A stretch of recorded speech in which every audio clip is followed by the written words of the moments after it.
Hi, well, this is Tim Maloney, and I'm here with Paula Bailey of Reading, England, a secondary school teacher of computer science there.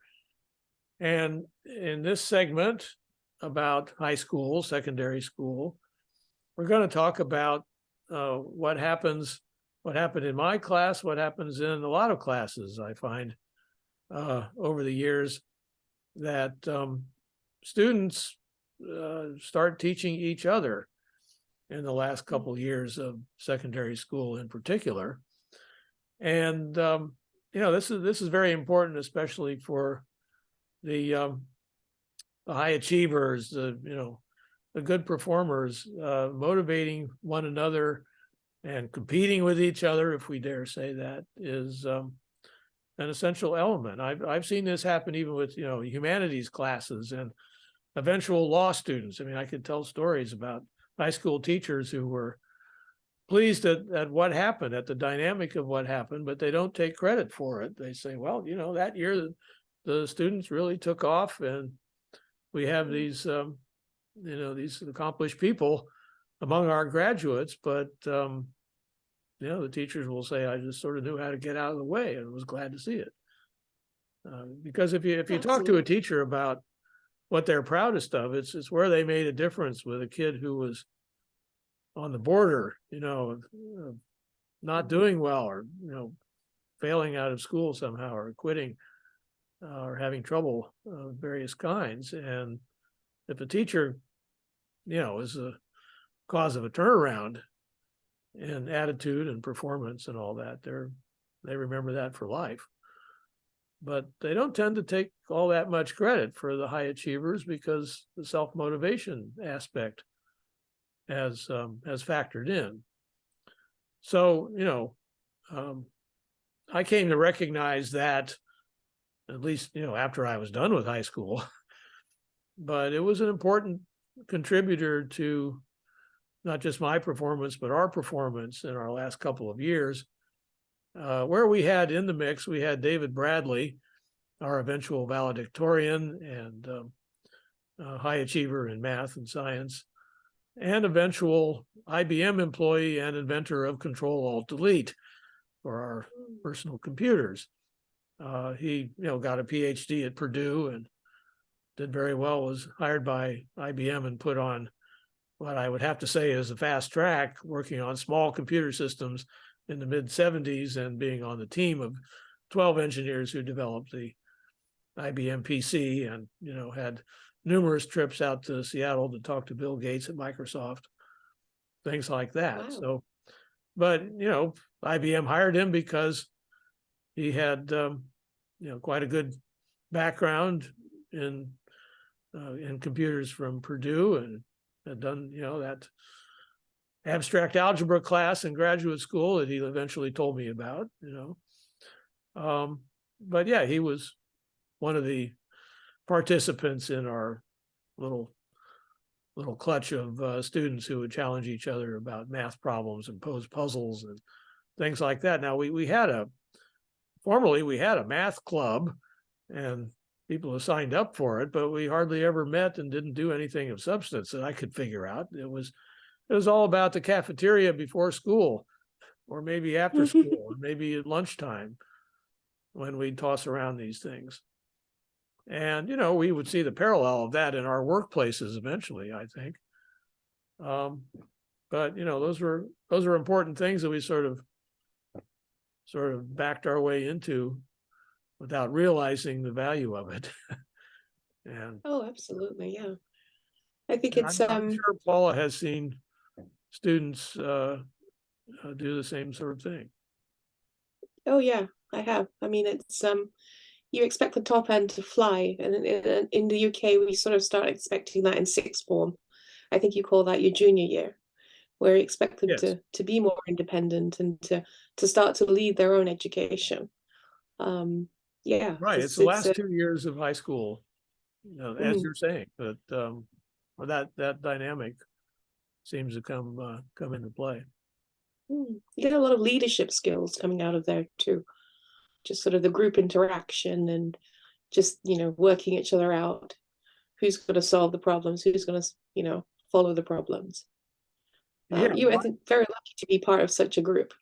my high school related speech about leadership schools is that I was not recognized as a class leader or being all that influential among students in the form of teachers taking you aside for leadership training, as happened to some of my peers. But in my eventual role as a thought leader in a corporation and recognized content expert, in other words, based on doing your homework, based on doing a lot of thinking on your own, and then bringing it for presentation in one way or another to the class or to your peers for recreational thought problems. Okay, that's where my thought leader stuff came from. Because if you know what you're talking about, people will listen to you. But I was okay with being in the background on school spirit activities and things that our student council presidents would do. I thought that was rather silly, and yet the teachers would take them aside and even form special groups that I wasn't invited to, and glad not to be invited to, for the perceived class leaders. But yeah, the informal thought leader was sort of where I gravitated, and I stayed there. But the price you pay is you're not taken all that seriously, and for 80% of the time. But I thought I was taken seriously where it counted. Yeah, and it's a different kind of leadership, isn't it? Very much. Yeah, very much. But in some ways more respected after a while. Well, the guidance was almost completely absent. I mean, some of the teachers knew what we were up to and approved, but we didn't have organized activities that would develop that further. Unlike high schools that I would just read about, like Bronx High School of Science in New York. Now, that was my dream high school, but we didn't live there. I mean, I might have qualified for it, and so would David Bradley and a few others of us, but we didn't live there, so we didn't have what they now call math Olympiad challenges, or math contests where you do calculations in your head and come up with the answer. But I discovered on my own through homework things like, could pose the question, okay, what's 26 times 24? Well, you do a little algebra. Well, if you know your square tables up to certainly 25 by 25, that if you didn't learn that in 8th grade, it will come up in homework enough that you kind of know it after a while. Well, 26 times 24 is 25 plus 1 times 25 minus 1. So it's got to be 624, right? And those kind of things pop out of homework. But if they're in a math challenge where you beat the other school by getting to that first, it sticks with you even better. And that's what I missed. I'm sure glad that didn't keep me from going to MIT, but it was touch and go for a while there in terms of whether I thought I could connect all this stuff to anything real in the future. There's just enough uncertainty. What about the spotlight being on you for something like that? How would you have coped with that? Because a lot of serious sort of young teenage boys into science may not like that kind of thing. They're a bit more introvert. Well, I was introverted and not torn away from that by any attention from teachers, as I was, just saying. If anybody had recognition as our science leader, it was David Bradley, and deservedly. I'm fond of. You may object to this. I'm fond of telling how, Bradley and I would compare scores on a math test, for example. I'd be proud of that 96 on a really tough test, but Bradley would get 98. The next test I get 98. Bradley gets 100. I beat him a time or two. Everybody has their bad days or has a cold or something, but Mm. Yeah, I actually did beat him on this test that counted for nothing.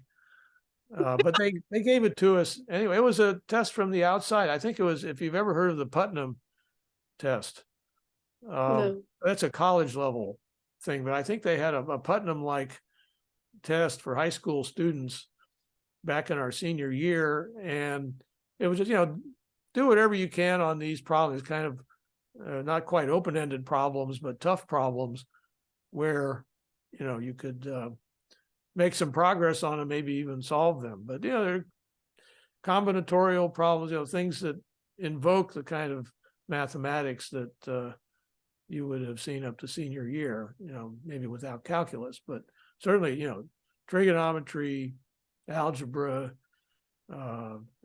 combinatorial stuff. And, I made some progress on it and, turned it in. Bradley was, I think, having a bad day. He finished back in the pack, but I wasn't first. There was another student, a student with a lot of talent, ended up being a good card player. Okay. His name is Jeff. We'll know who I'm talking about. But Jeff ended up being number one and I was number two.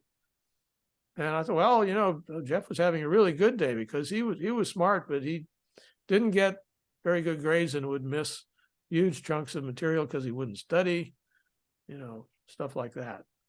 But then a funny thing happened a year later when we were in college. Jeff said, "Remember that test that we took senior year?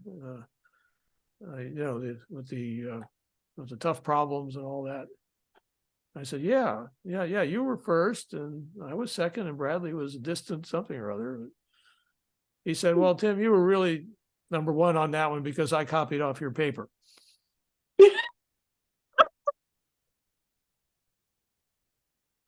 So, okay, that closes. I got some closure there. That closes that episode.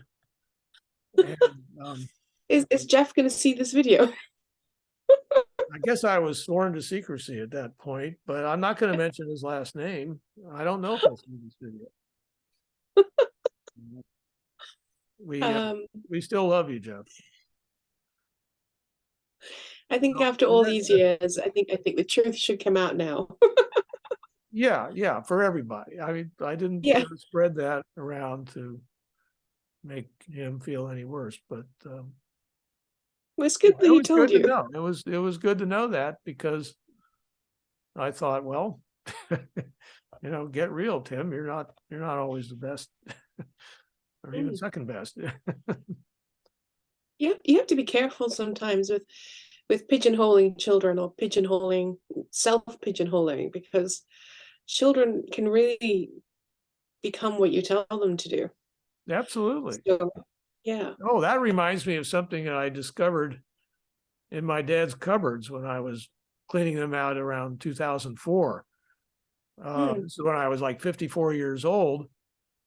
I found an old bunch of report cards from grade school where we had taken standard tests for a number of things. And that's like sixth grade was when I was kind of back in the pack in math because we hadn't gotten conceptual with math, not until eighth grade. That's when I started to hit my stride. But in sixth grade, I finished at the top of the class on the standardized test in English. Wow. English. And you know what? My mom number two, as you call her, adopted mom, she never told me because it was the reveal was with a parent teacher conference. And there was a note on this this report of the standardized test result, note to the parent about Tim should be working harder to reach his potential or some such like something like that. I mean, I needed a few provocations like that in those days. I certainly heard the message. I never heard that I finished first on the standardized test because she thought it would go to my head. Well, it didn't go to my head, true to form. I thought I sucked in English. Oh. So, you can always find a way to make a bad decision as a parent. Oh, if she had, there would have been another issue. If Well, she had, you can go too far as not letting it go to my head, perhaps. yeah. I Anyway, can't imagine you were that kind of child, though, well, I was a especially little as an negligent. The thing is, I made it work for me. I was negligent about homework through 7th grade. Well, about to the middle of 7th grade. There was that one parent-teacher conference in the middle of 7th grade when I really got a kick in the backside.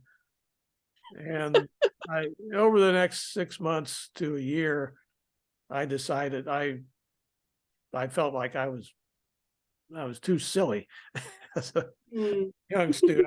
I was just immature, and I wanted to get away from my behavior patterns as a silly 10-year-old, 11-year-old, 12-year-old. I mean, the girls were you were all growing up, and maturing. even some of the boys. And what's the matter with me? So I wanted to correct a few things myself at that point, and the spotty track record worked in my favor in terms of wanting to get away from that and saying, I saw this teenage rebellion going on among the slightly older crowd, or what we were maturing into. And I said, that's stupid. That's like being me at 11 years old. What's the matter with you?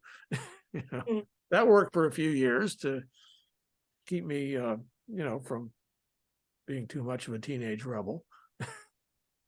I just didn't want to go back to my utterly juvenile patterns.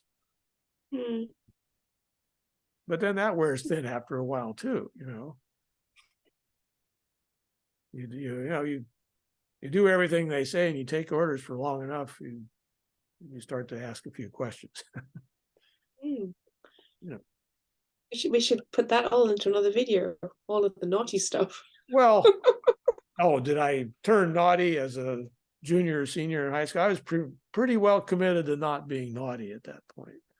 Ah, But yeah, I mean, there are other issues having to do with life at home that came up in those years and steadily got worse, mm, that they don't fit into this particular narrative, so we won't go there. Maybe we should end no. this recording. I thought this would be Yeah, shorter. that was fun, and I'm glad we got to speak about something educational. Yeah, thank you very much. As usual, you're my muse, Paula. Bye now. Bye.